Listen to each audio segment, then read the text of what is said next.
passeport no lakisi wana tala makambo ngo na neti passeport ya Congo wana elekaka nango bakomi mpe na babiki tala bapays na biso beza nango développé te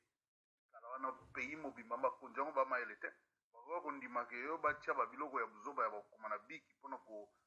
date expiration non ezali cop yo comprendre te tangi quelque part balobi yango clair ke bazolinga bakase opération ya rassemblement ba IDPS ya ba Félix balingi baboma bango bapasseport tout baopposant tout bamoïse tout bakolala basindika dokolo bango tout bakolala siko bango tout bakozonga na mulongo na koya koapply bapasseport na bango bakokotisa na bango baapplication mais badossier na bango baovandela yango bakozwa bapasseport te moi epuis babima ndenge bakomi kobima mpo kope eza étranger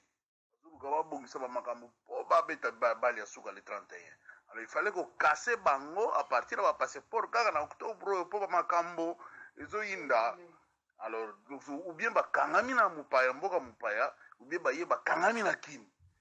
bava et vient wana ekokase bato ebele na ba diaspora tout bakokase donc kope eza ndenge wana eza kope ya anera azobeta yango na ndenge abali ya se bino botalela yango na mamambo erreur nation boye na boye eza lokuta panza message nyonso oyoka yango akopianga raison merci bye